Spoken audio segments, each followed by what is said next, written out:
Welcome back to another episode of Midweek Worship at Two Cities Church.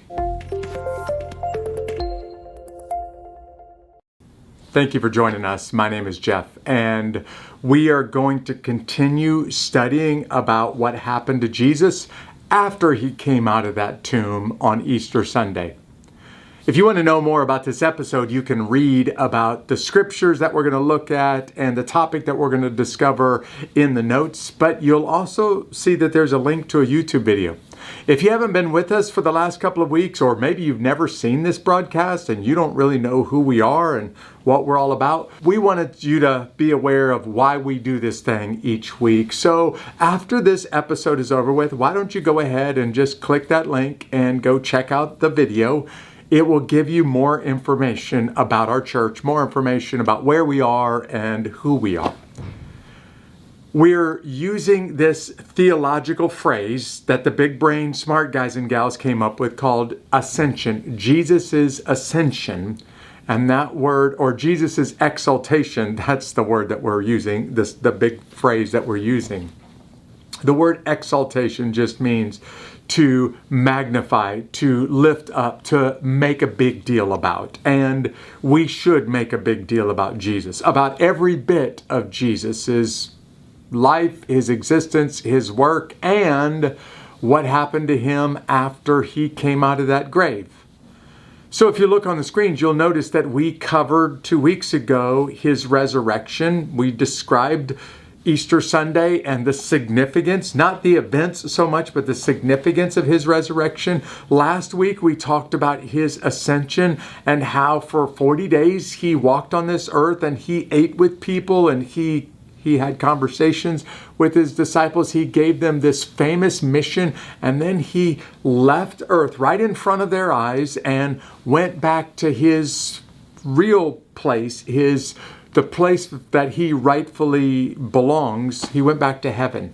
Well, today what we're going to look at is his place in heaven. Like, where is he? And you might even ask, what's he doing in heaven? And I think these are important questions. So what we're going to talk about today is Jesus sitting at God's right hand. That's the phrase that is used a couple of times in the New Testament. We're actually going to show you a verse about this in just a few moments.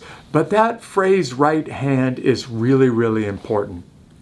When it talks about God's right hand, that phrase is loaded. Now, we don't use that kind of language very often in our society. So in just a second, I want to unpack this language.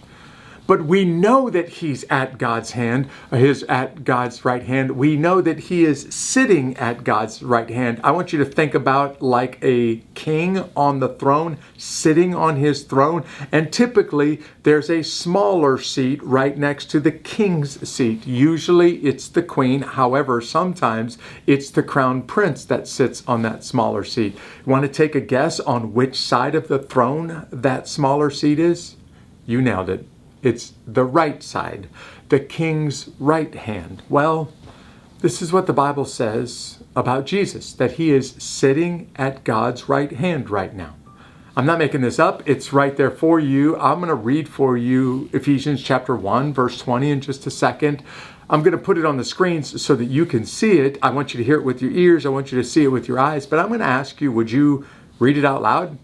So now you're saying it, you're seeing it, you're hearing it, and I'm going to ask you to take it a step further. Believe it or not, I'm going to ask you, would you memorize this verse? It's a very small verse. It'll only take you a few minutes to commit it to memory. And I think it might be important for you to remind yourself this week when you get punched in the gut by life, this verse, because it's on your memory and not just in the paper Bible or on the Bible app on your phone. This verse may be right there for you to remind yourself, to speak to yourself when life dealt you a bad hand this week.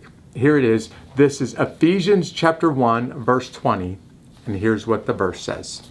He, that word he refers to God, he exercised this power in Christ by raising him from the dead and seating him at his right hand in the heavens, This is found in Ephesians chapter 1, verse 20. Now, I left that dash in there on purpose. Based on your translation of the Bible, it probably has a dash or a comma or ... or something saying that this isn't the whole story. This isn't a complete sentence. And what comes after it is really important. Because what comes after the dash in verse 21 says that there is no ruler that is more powerful than the one sitting at God's right hand. That there is no authority that is greater than the authority of the one sitting in God's right hand. That there's no king that's more mighty than the king that's sitting at God's right hand. That's why I love to refer to him as King Jesus. But let's just talk now about that phrase, the right hand. And I'm not just referring to the right hand of God, because this has been a phrase that has been used throughout the centuries in many different societies, and the right hand has special significance.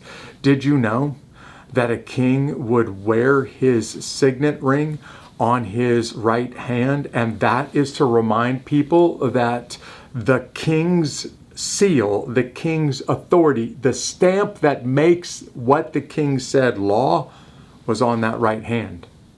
Did you know that the right hand was always considered the right hand of power? The right hand was typically considered the hand of favor. Whoever, if there were two people and one was on the left and one was on the right, we would always say, this has always been the case, especially in Bible language, that whoever was on the right was more honored than the one that's on the left. And this is what the Bible is referring to. God honored Jesus. God recognized Jesus. God gave Jesus the power over life and death. God gave Jesus the ability to rule over the heavens and the earth, and he placed everything under Jesus's footstool. That's basically what the Bible is describing. When it says at God's right hand, it's not saying that Jesus is just sitting up there doing nothing and that he's bored out of his mind. What it's saying is that Jesus is now accomplishing all of the things that God the Father needs accomplished, and he's doing it with God's permission and with God's power. This place in heaven, man, it's super important. It's so important that there was a conversation that Jesus had with this lady one day while he was on earth. She was the mother of two of his disciples. And James and John, their mother, came to Jesus and said, hey, we think our sons are pretty awesome.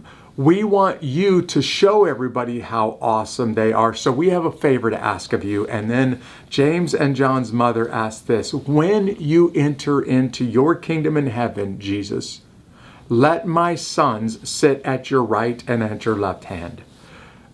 Of course, the rest of the followers got really, really angry at this conversation because they knew what this meant. This means out of everybody else, we believe our two boys should be number one and number two, and number one always sits at the right hand, so number two would sit at the left hand. Jesus' response to this question I found was fascinating. He didn't dismiss that these two boys were awesome. What he simply said is, what you're asking, I can't give you, because it's not in my authority to make that decision. Only God in heaven chooses who sits at the right and at the left hand. What he's saying is, this is such a big deal that in everything else, I can make a lot of those decisions about the heavens and the earth and about the history and the future. But on this one, God in heaven decides. That's how big of a deal the right hand is. And I think what the Bible is trying to communicate to us is who Jesus is in God's eyes when it uses the language sitting at his right hand. In fact, you may think this is a joke, but I'm a little bit serious with this. It might even be saying that Jesus is a lefty. You see, if you think about it for a second, God, if he's facing east, then his right hand would be to the south, and the left hand would be to the north. And a southpaw would be a lefty. I know, it's it's a trite, but I just thought maybe you'd be interested to hear. Whoever's sitting on the right is sitting in the seat of power, the seat of prominence, the seat of authority.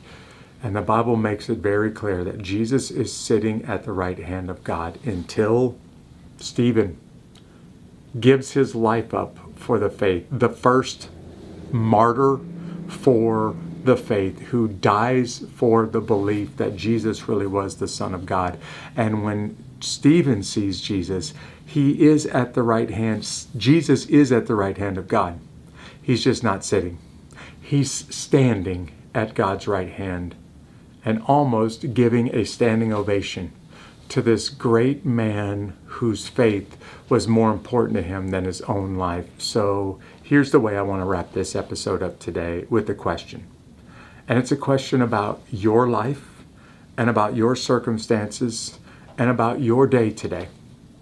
Is Jesus still up there in your life? Now, I put up there on purpose because last week we said he ascended up into heaven. And today what we're saying is that he is up there on God's right hand.